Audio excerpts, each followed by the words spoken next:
തൊലിവെളുപ്പിന്റെ ഇടയിൽ എന്റെ ശരീരത്തെ മരണം പിടിക്കില്ല എന്ന് കരുതിയ കാസർഗോഡ് പെങ്ങള് ആസിഫ് അലി സർദാരി പാകിസ്ഥാന്റെ പ്രസിഡന്റ് ആകുമെന്ന് ആരാണ് കരുതിയത്?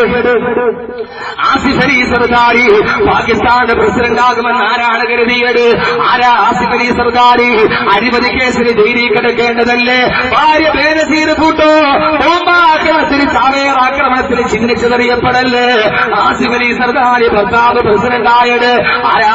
കാഞ്ഞങ്ങാട് പെങ്ങളെ ബേനസീർ ഭൂട്ടോ ശ്വാന സൗന്ദര്യ പ്രദർശന മത്സരത്തിൽ സമ്മാനം മോഹിച്ചു കുമരേനെ പട്ടിക്കുഞ്ഞുങ്ങളെ മടിത്തട്ടിലിരുത്തി പാലൂട്ടുന്ന പട്ടണത്തിലെ കൊച്ചമ്മമാരുടെ ഫെമിനിസത്തിന്റെ മുദ്രാവാക്യവും വാങ്ങി ഒരൽപ്പം പണത്തിന്റെ തുവർപ്പിണ്ടാകുമ്പോ ഗൾഫ് പണത്തിന്റെ പെട്രോളുകളുടെ ഉച്ചിട്ടം വന്ന് കുമിഞ്ഞുകൂടുമ്പോ പണത്തിന്റെ പേര് തിമിർപ്പ് കാണിക്കുന്നെങ്കിൽ ATM കാത്തുകൊണ്ടുപോയി കുത്തിയാൽ പച്ചനോട്ടിന്റെ തിളക്കം കണ്ടിട്ട് ജീവിതത്തിലുണ്ടാകുന്നെങ്കിൽ പെങ്ങളെ, എന്റെ പ്രിയപ്പെട്ട പെങ്ങള്, എന്റെ പ്രിയപ്പെട്ട പെങ്ങള് ആരാ? ബേനസീർ അലി ഭൂട്ടോ എന്നറിയോ?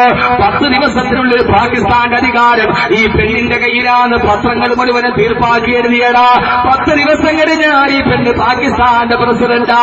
എന്റെ പ്രിയപ്പെട്ട സഹോദരങ്ങള് ആരാ? ബേനസീർ എന്നറിയോ? ദ ബ്യൂട്ടി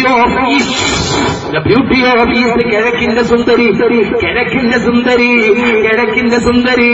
അധികാരത്തിലിരിക്കുമ്പോൾ പത്രമാധ്യമങ്ങൾ ഇത്രത്തോളം സൗന്ദര്യം പാടിപ്പുകച്ചൊരു പെണ്ണ് ദയാന കഴിഞ്ഞാൽ പിന്നെ വേറൊരു പെണ്ണില്ല. കിഴക്കിന്റെ സുന്ദരി എന്ന് അപരനാമത്തിൽ അറിയപ്പെട്ട ബേനസീർ ഭൂട്ടോ 6:40 റാവൽപിണ്ടിയിലെ പൊതുതെരഞ്ഞെടുപ്പ് യോഗത്തിൽ പങ്കെടുക്കാൻ വരിക. 6:40 6:40 ചാവേർ ആക്രമണത്തിൽ ചിതറിത്തെറിക്കുന്നത്.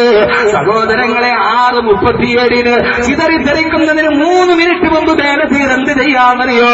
BBC CNN പിന്നീട് ടെലികാസ്റ്റ് ചെയ്തതാ.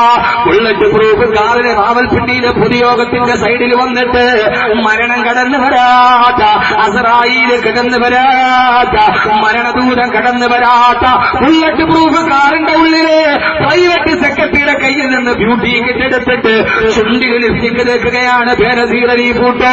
ചുണ്ടിൽ ലിപ്സ്റ്റിക് തേക്കുകയാണ് ബേനസീർ അലി ഭൂട്ടോ.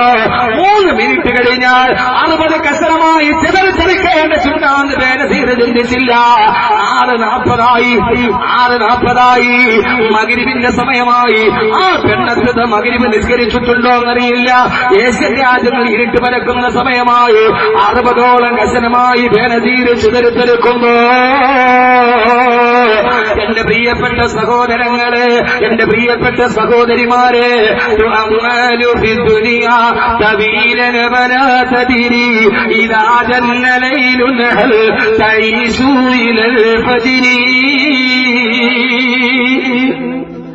ഇന്ന് രാത്രിയിൽ പോയിട്ട് കിടന്നുറങ്ങുകയാ.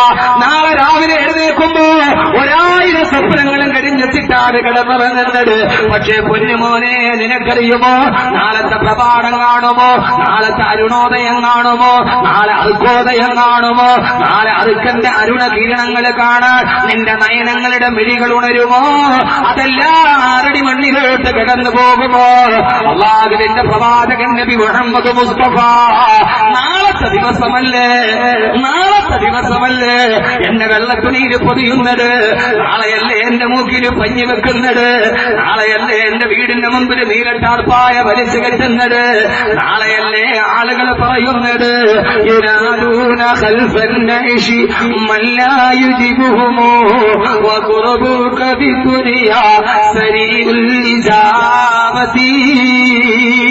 എന്തേ ചെറുപ്പക്കാരെ ചിന്തിക്കുന്നില്ല?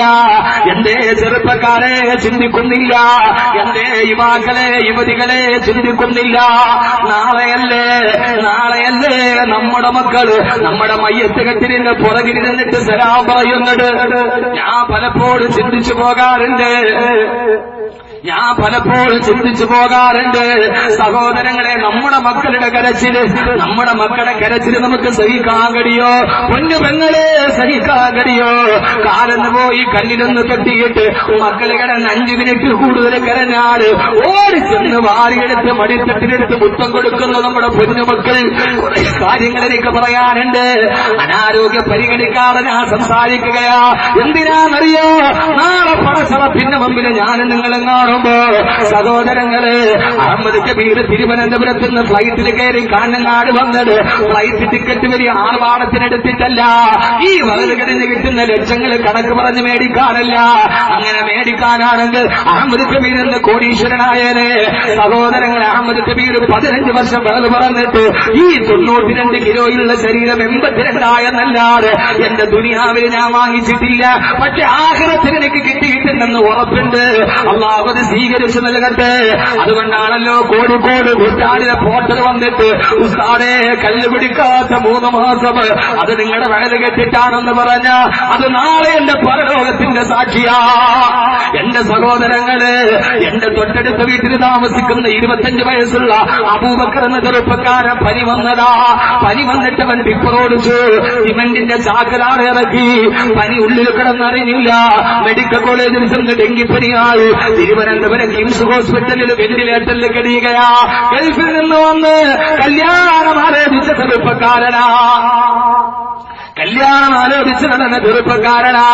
ആ ചെറുപ്പക്കാരൻ ഇന്നലെയും ഇന്നുമായി 60 പേരെയാണ് ബ്ലഡിന് വേണ്ടി കൊണ്ടുപോയി വെച്ചത്. ഒരു ബ്ലഡ് കുത്തിവെച്ച് കഴിഞ്ഞാൽ 6 മണിക്കൂർ കഴിഞ്ഞാൽ ബ്ലഡ് കട്ടായി പോകും. വീണ്ടും കുത്തിവെക്കും. അതിന്റെ പുറകെയാണ് ഇന്നലെ രാത്രി മുഴുവൻ ഞാനും എന്റെ സഹപ്രവർത്തകരും അവന്റെ അയൽപക്കക്കാരുമൊക്കെ. അല്ലാഹു ആ പൊന്നുമോന് പൂർണ്ണ ശിവ നൽകട്ടെ. ഡോക്ടർമാര് കൈയൊഴിഞ്ഞു, അല്ലാഹുവേ നീയല്ലാതെ മറ്റാരുമില്ല, വെറുതെ ഒരു പനി വന്നതാ. ഞാൻ ഇന്ന് രാവിലെ ഇറങ്ങുമ്പോ എന്റെ ഇളയ മകൻ എന്റെ കയ്യിൽ പിടിച്ചിട്ട് പറഞ്ഞു, വാപ്പിക്ക് പനിയല്ലേ, വാപ്പി പോകണ്ട മകനെന്ന് പറഞ്ഞ് കെട്ടിപ്പിടിച്ച് പൊട്ടിക്കരയുമ്പോ, പൊന്നുമോനെ വാപ്പി ഫ്ലൈറ്റിലാ പോകുന്നത്, യാത്രയില്ല. എന്റെ മൂത്ത മോൻ ചോദിച്ച്, അപ്പുറത്തെ മാമാക്കും പനിയായിരുന്നില്ലേ? എന്റെ കുഞ്ഞിന്റെ കണ്ണുനീര് കണ്ടിട്ട് എനിക്ക് സഹിച്ചില്ല. സഹോദരങ്ങളെ, അവര് കരഞ്ഞിട്ടൊരു 10 മിനിറ്റ് അവിടെ നിന്നത് കൊണ്ടായിരിക്കാം ചിലപ്പോ ഫ്ലൈറ്റ് എനിക്ക് മിസ്സായി പോയത്. പലപ്പോഴും കാസർഗോഡ് മുകളിൽ വന്ന അത് മലപ്പുറത്താണെങ്കിൽ പോലും ആദ്യത്തെ ദിവസം അഹമ്മദ് കബീർ താമസിച്ചെത്തു. അഹങ്കാരം കൊണ്ടല്ല, ആർഭാരം കൊണ്ടല്ല. ബാഗും കയ്യിലെടുത്തിട്ട് വീട്ടിലിറങ്ങാൻ പോകുമ്പോ ഇളയ കുഞ്ഞോടി വരും 3.5 വയസ്സുകാരൻ. മുട്ടം നിന്നിട്ടവൻ വർത്തമാനം പറയുമ്പോ പിന്നിട്ടങ്ങൾ ഇറങ്ങാൻ വല്ലാത്ത വിഷമമാണ്. പിന്നെയും അവനെ മടിയിലിരുത്തി കൊഞ്ചി. സഹോദരങ്ങളെ, കരഞ്ഞാൽ കണ്ണുനീര് സഹിക്കാൻ കഴിയില്ല. എന്റെ മക്കളെ കരഞ്ഞാൽ എനിക്ക് സഹിക്കാൻ കഴിയില്ല. പക്ഷെ എന്നെ എപ്പോഴും ചിന്തിപ്പിക്കാറുണ്ടല്ലാകെ.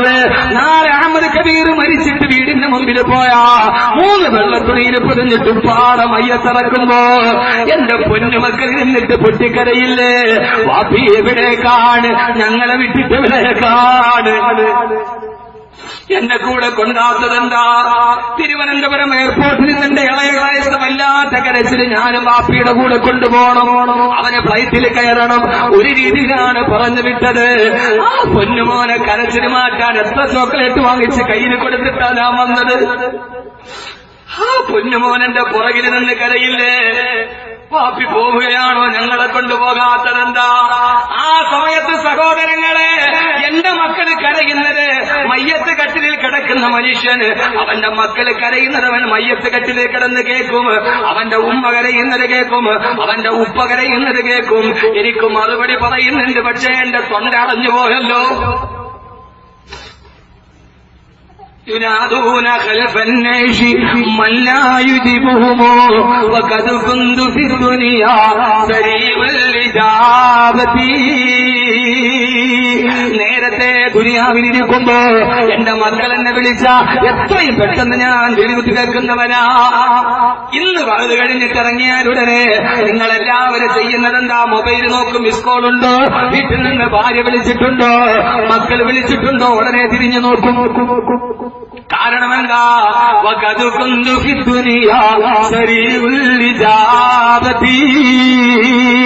അല്ലാഹുവേ, ഉമ്മ വിളിച്ചിട്ടുണ്ട്, ഭാര്യയുടെ 3 മിസ് കോള്. അപ്പോഴേ തിരിച്ചു വിളിക്കുന്ന ഭർത്താവ്. ആ ഭർത്താവ് മയ്യത്ത് കട്ടിലിൽ കിടക്കുകയാണ്. ഭാര്യ വിളിക്കുന്ന കേൾക്കുന്ന എന്നെ ഒറ്റയാക്കി പോകുന്നുവോ? ഞാനിനി തനിച്ചല്ലേ ഉള്ളൂ, എനിക്കും എന്റെ മക്കൾക്കും ഇനി ആരാണുള്ളത് എന്ന് ഭാര്യ നിലവിളിക്കുന്നത് കയ്യത്ത് കട്ടിൽ കിടക്കുന്ന നമ്മൾ കേൾക്കും. പക്ഷേ മറുപടി പറയണമെന്ന് എനിക്ക് തോന്നുന്നുണ്ട്. പക്ഷേ എന്റെ നാവനങ്ങുന്നില്ല. അശരമേ ഫിർമിരേ മേരേ ദോസ്തോ ബസ് ഗയീ മകാ ആഖരി आखिरी हशर में फिर मिलेंगे मेरे दोस्तों. പറയും പൊന്നുമക്കളെ, ഇനി നമുക്ക് ഒരുമിച്ച് കാണാം. എവിടെയെന്നറിയോ? പടച്ചറപ്പിന്റെ പരലോകത്ത്. मुझे पगले दिए गए कफन रो चुकी है सब मिलकर मां बाप भाई बहन.